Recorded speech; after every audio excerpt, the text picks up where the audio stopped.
এটা একদমই নতুন আর সিক্রেট একটা রেসিপি। জাস্ট এই রেসিপি ফলো করে যদি আপনারা চিকেন ফ্রাই চিকেন পপকর্ন বানান, তাহলে আপনাদের চিকেন ফ্রাই চিকেন পপকর্ন অনেক বেশি মুচমুচে এবং অনেক বেশি ক্রিস্পি হবে। প্রথমেই আমি মুরগির বুকের মাংসকে এরকম পিস পিস করে কেটে নিয়েছি।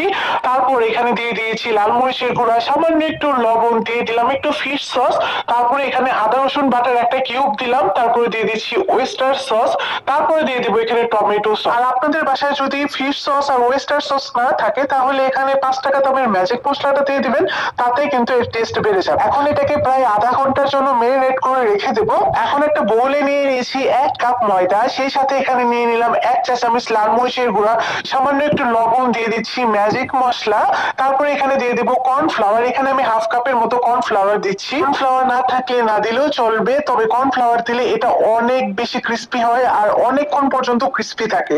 রেস্টুরেন্ট গুলাতে সবসময় কর্নফ্লাওয়ার দিয়ে এই চিকেন ফ্রাইটা করে থাকে। যাই হোক, এখন আমি হাতের সাহায্যে এরকম ভাবে পানি ছিটিয়ে দিচ্ছি, আর পানি ছিটানোর পরে এরকম ভাবে একটু মাখিয়ে নেব।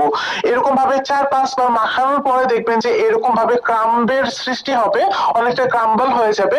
তখনই এরকম ভাবে চেলে বাকি যে ময়দাগুলো ছিল সেগুলোকে আলাদা করে নেব। অবশ্যই এটাকে ভালোভাবে চেলে নেবেন। চেলে নেওয়ার পরে নিচে দেখবেন যে অনেকটাই ময়দা জমে আছে, সেই ময়দার ভিতরে পানি দিয়ে খুব সুন্দর একটা বেটার রেডি করে নেব। আমার দেখানো নিয়ম অনুযায়ী জাস্ট একবার বাসায় এই চিকেন পপকর্ন গুলা বানাবেন, দেখবেন যে কেএফসি এর চিকেন পপকর্ন খাওয়া ভুলে যাবেন।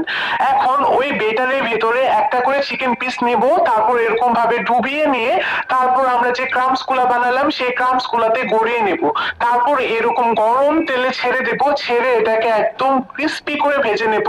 চেষ্টা করবেন একটু সময় নিয়ে ভাজতে, এটা যত সময় নিয়ে ভাজবেন এটা কিন্তু তত বেশি ক্রিস্পি হবে এবং তত বেশি ক্রিস্পি থাকবে। আমি এ যাবৎকাল যত প্রকার চিকেন ফ্রাই বানিয়েছি সব থেকে ক্রিস্পি ছিল এইটা। এইটা একদম 7-8 ঘন্টা পর্যন্ত ক্রিস্পি থাকে, কিচ্ছু হয় না।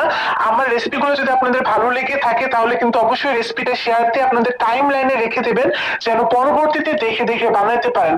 আর যদি শেয়ার না দেন তাহলে কিন্তু রেসিপিটা হারিয়ে যাবে, তখন আর বানাইতে পারবেন না, তখন কিন্তু আফসোস করবেন। আর এই রেসিপিতে আপনারা চিকেন ফ্রাই, উইংস ফ্রাই, যে কোনো ফ্রাই করতে পারবেন, একদম মুচমুচে হবে, এটা 100% গ্যারান্টি। আর কে কোথা থেকে আমার রেসিপিগুলো দেখছেন সেটা কিন্তু অবশ্যই কমেন্টে একবার হলেও জানিয়ে যাবেন, তাহলে আমি চেষ্টা করব আপনাদের কমেন্টের আনসার গুলো দেওয়ার।